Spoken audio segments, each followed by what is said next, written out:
Buddhaṃ saraṇaṃ gacchāmi, Dhammaṃ saraṇaṃ gacchāmi, Saṅghaṃ saraṇaṃ gacchāmi.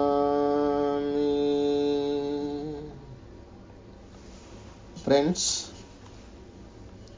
tonight we are going to discuss another very important discourse of the Buddha. This is from Connected Discourses of the Buddha, Samyutta Nikaya. The name of the discourse is Gilāna Sutta.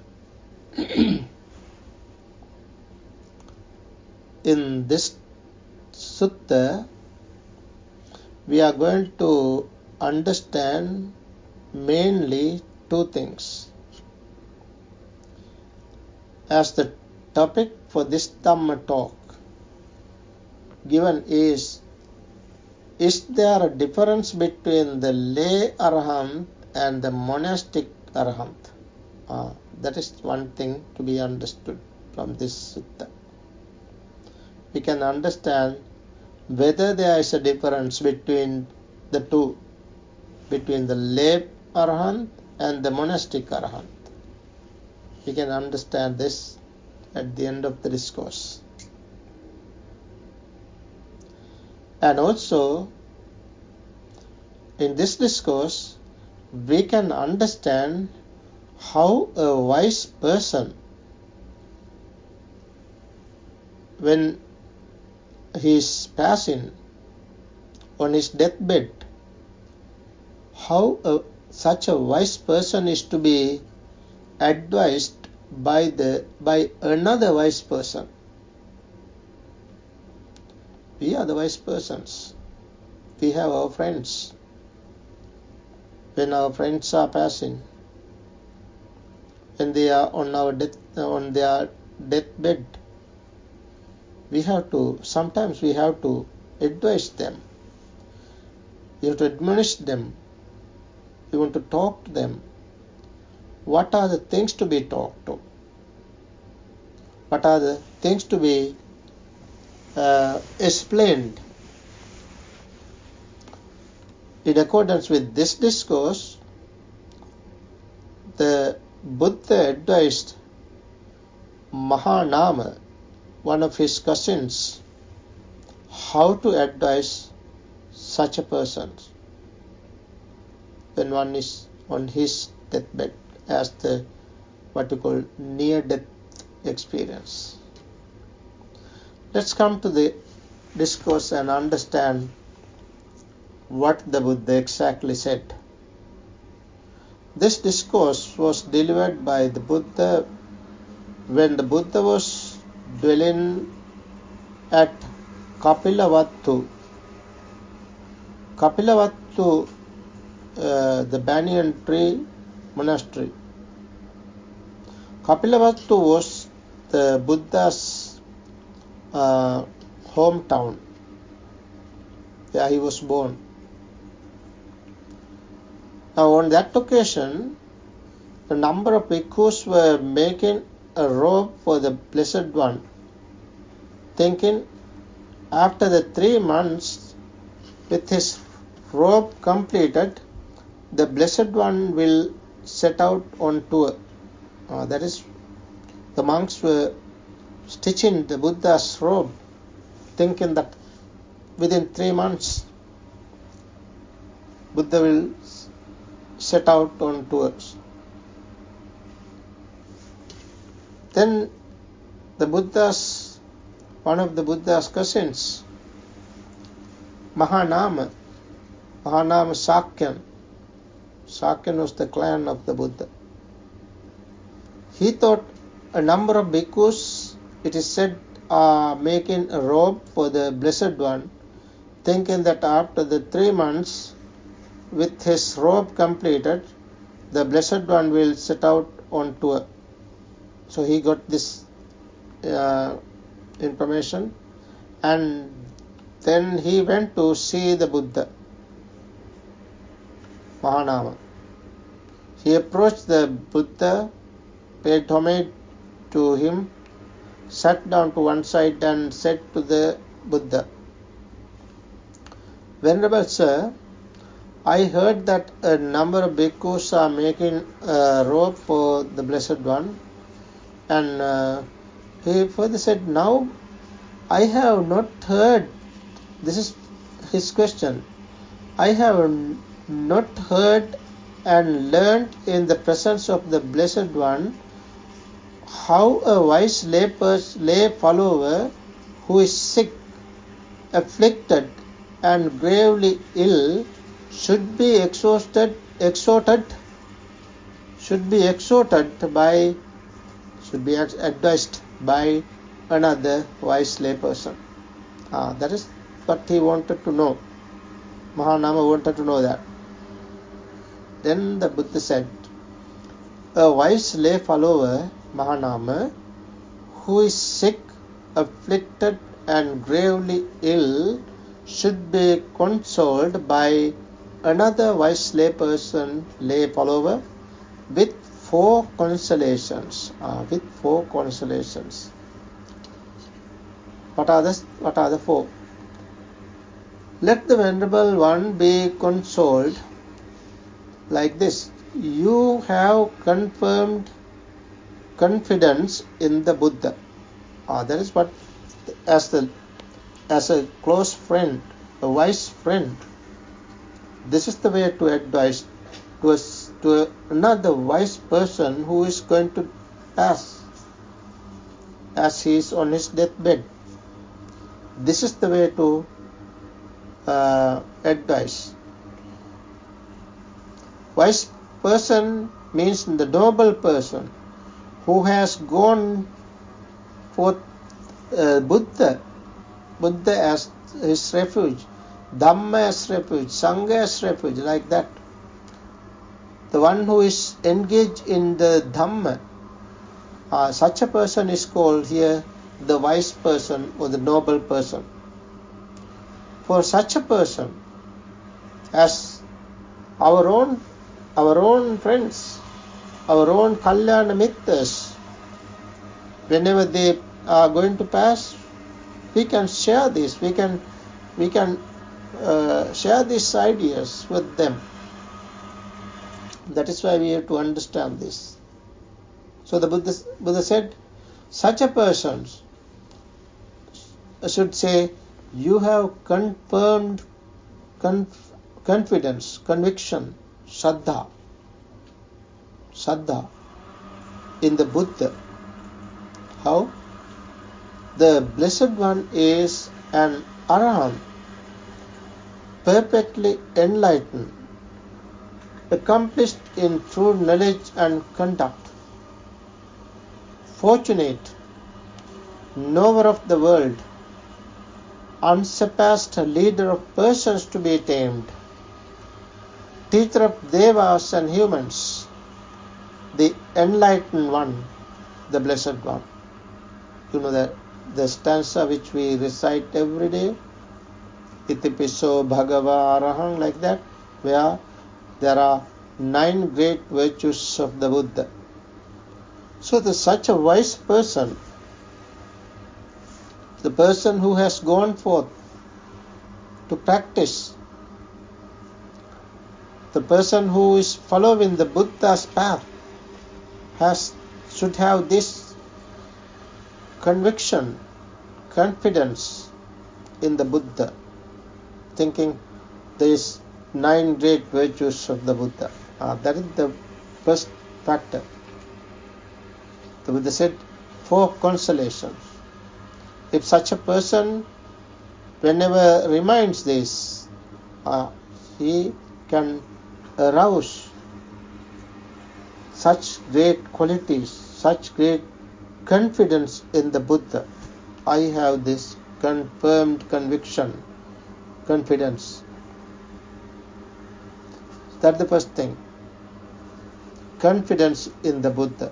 Then second thing, the second factor is Like the wise person has to advise his friend, like, you possess confirmed confidence in the Dhamma. Thus, you have not only the Buddha, you have the confidence in the Dhamma. How? The Dhamma is well expounded by the Blessed One, directly visible, immediately effective, inviting one to come and see, applicable, to be personally experienced by the wise. Those are the qualities of the Dhamma.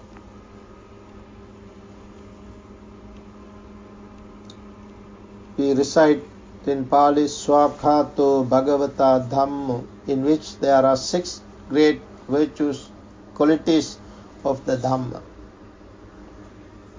So when we remind this to the person, he can arouse Shraddha. He can understand. We should remind such things. In order to remind this, he should have done this earlier, not on the deathbed. That is why we have to practice Dhamma in our daily life. Then, as the third factor, you have confirmed confidence in the Sangha. Thus, that's the way to advise further. You have confirmed conviction, friend. Remember, understand. You have confidence in the Sangha. What are the qualities of the Sangha? The Sangha of the Blessed One's disciples is practicing the good way, practicing the straight way, practicing the true way, practicing the proper way. That is the 4 pairs of persons, the 8 types of individuals. This Sangha of the Blessed One's disciples is worthy of gifts, worthy of hospitality, worthy of offerings, worthy of reverence or salutation, the unsurpassed field of merit for the world. Those are the qualities of the Sangha. That is the third factor to be consoled. Reminding and consoling. Then the fourth factor is you have the virtue dear to the noble ones. This is the noble ones' qualities. This is what is called virtue. Sila. What is that sila? That sila is called the sila which is dear to the noble ones. Arya Kanta Sila. That is the most important sila. Which is unbroken, untorn, unblemished, unmottled, free, praised by the wise, and ungrasped, eventually lead into concentration. Those are the qualities of that sila, which is heading towards the attainment of stream entry.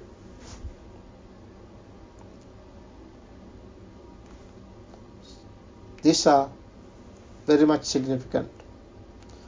So those 4 qualities are to be aroused by the wise person as a good friend.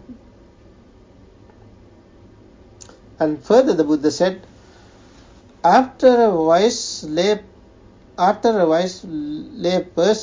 follower who is sick, afflicted and gravely ill, has been consoled by a wise lay follower with these 4 consolations, he should be as. Now further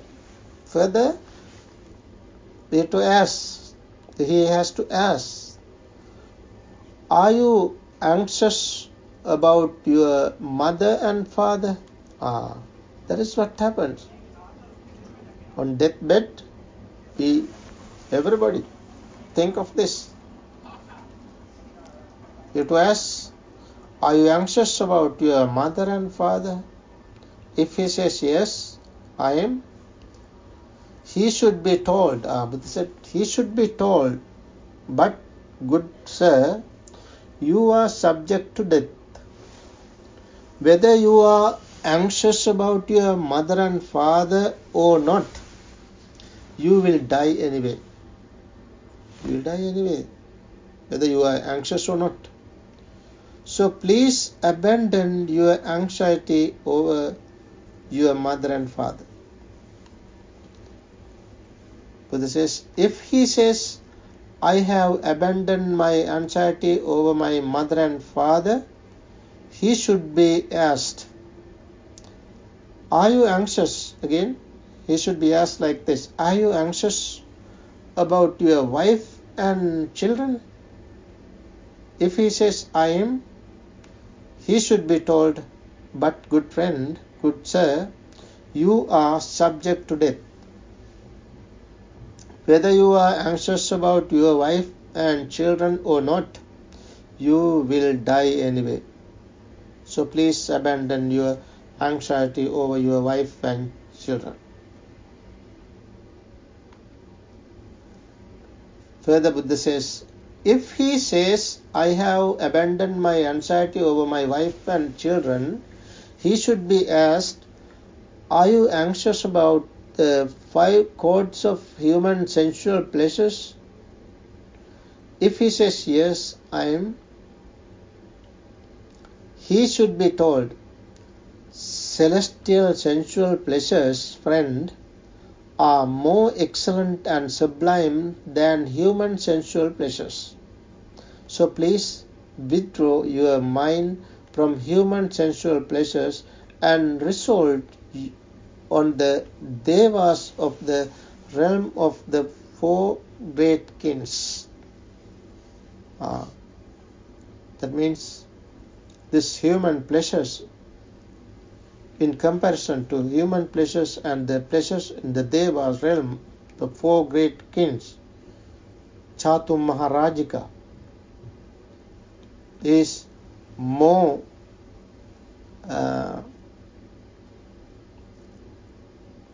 pleasurable, excellent, sublime.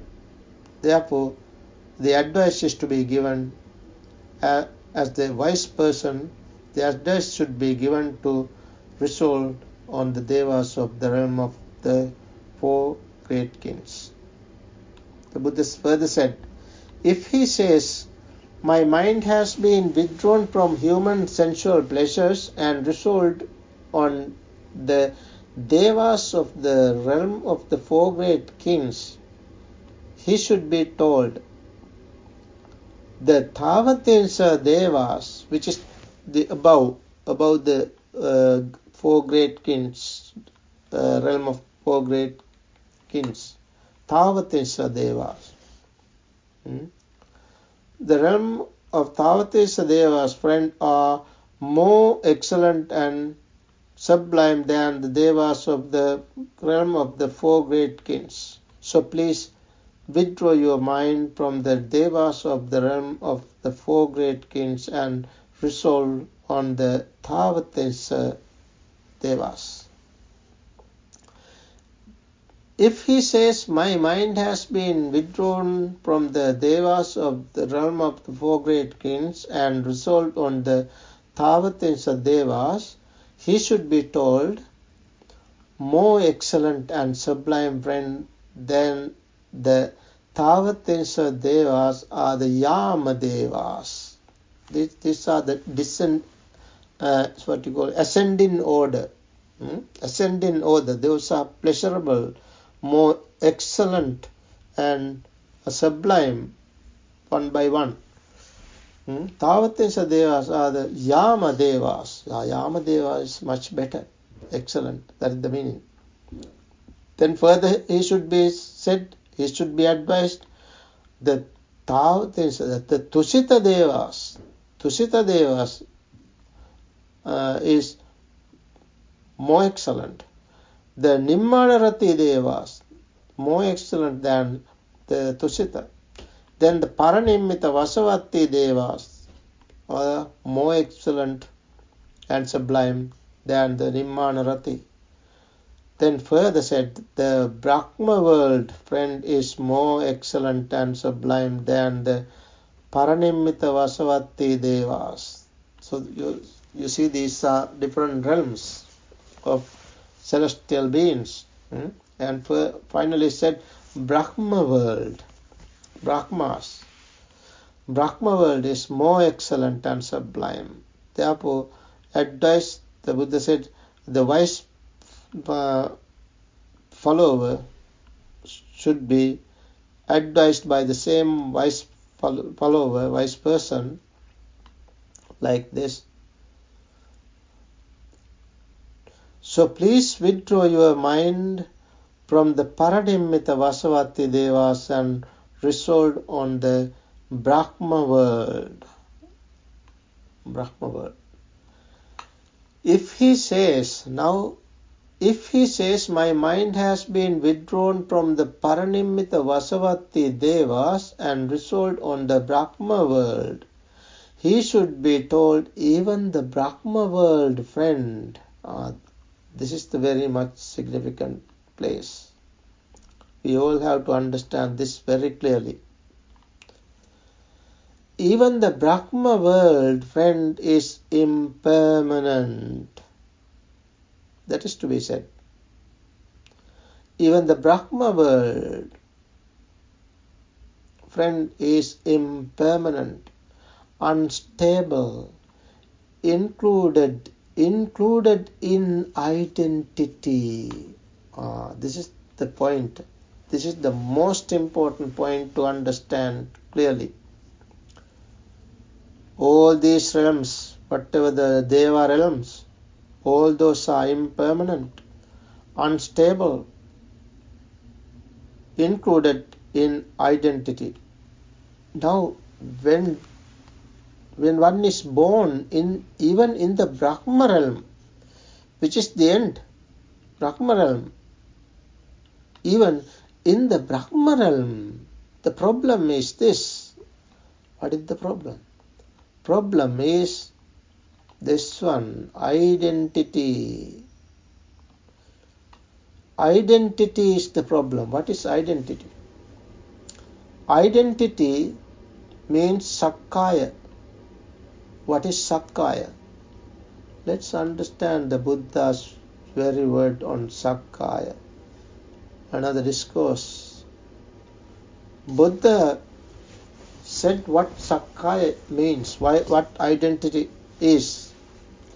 Because I will teach you identity. The origin of identity, the cessation of identity, and the way leading to the cessation of identity. So friends, identity means Sakkaya. Identity view. Sakkaya Ditti, you must have heard identity view, Sakkaya Ditti. And what bhikkhus is identity? Now, this is the Buddha's very word. It should be said, the 5 aggregates subject to clinging. 5 aggregates subject to clinging is called identity, Sakkaya.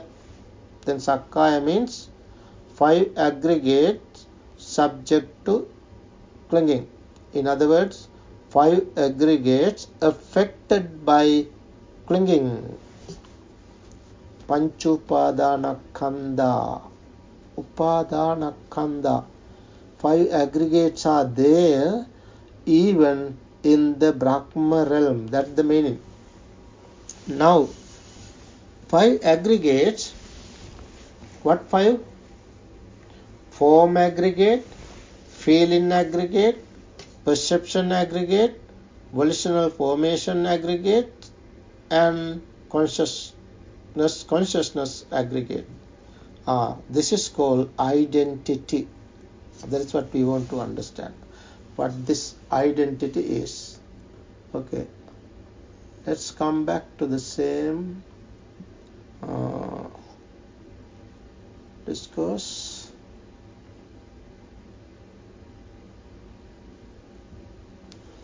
Now, identity, sakkaya, means 5 aggregates. Now, 5 aggregates are to be understood clearly.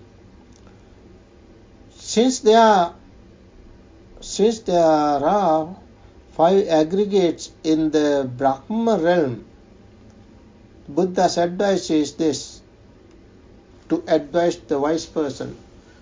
So please withdraw your mind from the Brahma world and direct it to the cessation of identity. Cessation of identity. Cessation of the 5 aggregates. Why the cessation of 5 aggregates? 5 aggregates affected by clinging is called suffering, dukkha. If we can cease these 5 aggregates affected by clinging, we can cease dukkha, suffering. That cessation of dukkha, cessation of unsatisfactoriness, suffering itself is the attainment of enlightenment, friends. This is why the Buddha said, please withdraw your mind from the Brahma world, because 5 aggregates are there in the Brahma world itself. Now, there is another point to understand, another things to understand. Some people say that 5 aggregates means this corporeality, this body. This is what is called 5 aggregates for them.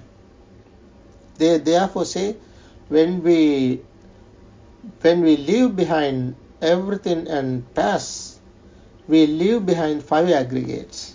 No, that's wrong. If we leave behind 5 aggregates, we are not born. When we are born even in the Brahma world, there are 5 aggregates. That is the point here.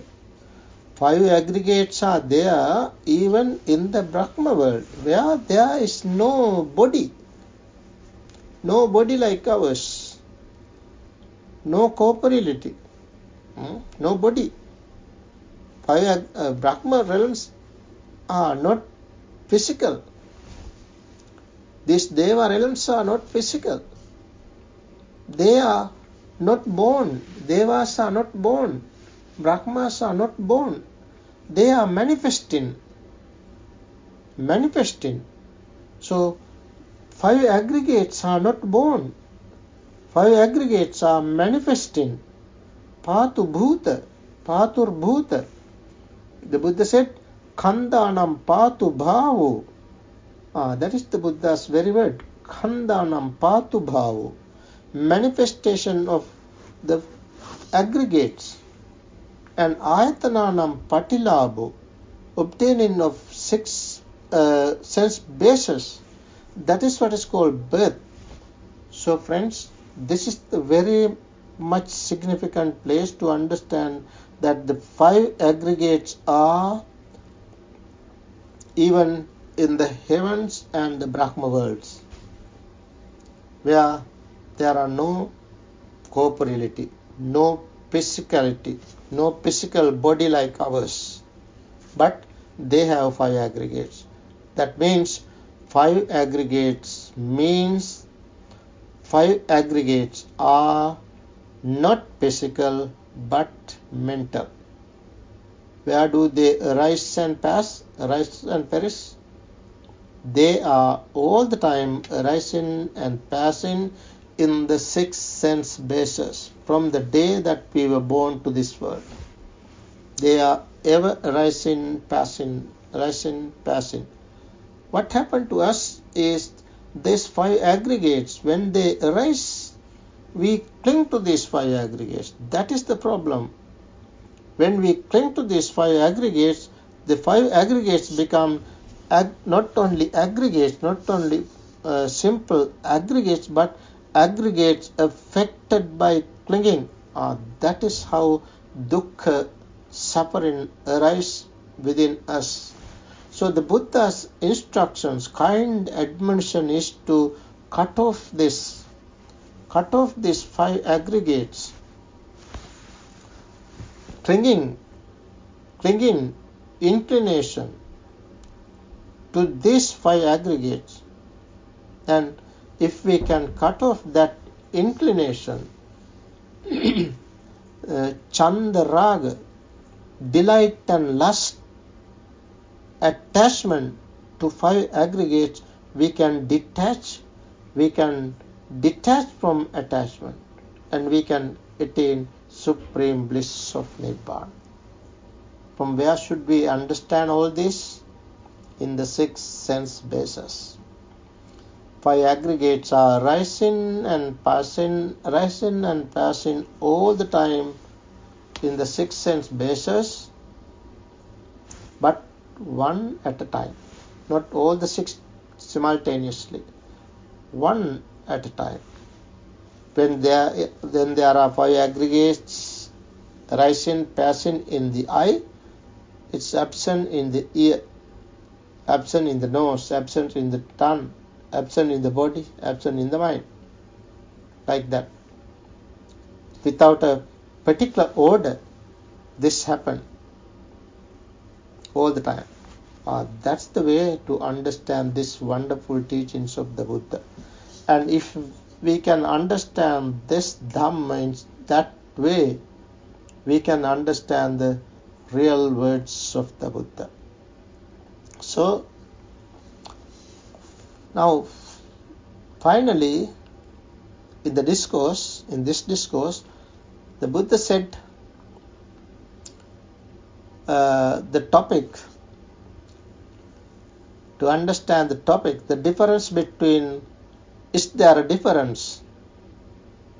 Whether there is a difference between the lay Arahant and the monastic Arahant. Let's see that.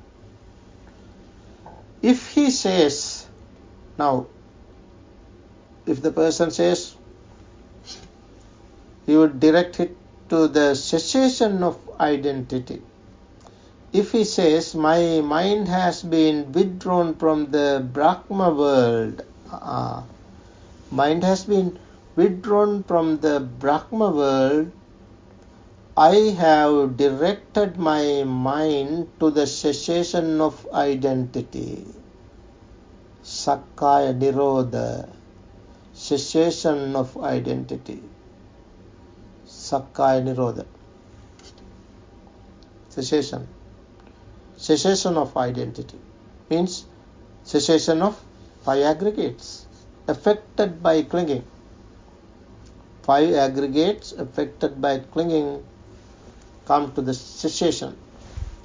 Then Mahanama, Buddha said, then Mahanama, I say there is no difference between a lay follower who is thus liberated in mind and a bhikkhu who has been liberated in mind for 100 years. That is between one liberation and the other. That means no difference between the Arahant, lay Arahant, and the monastic Arahant. Arahantship is the same, whether you are a lay person or a monastic.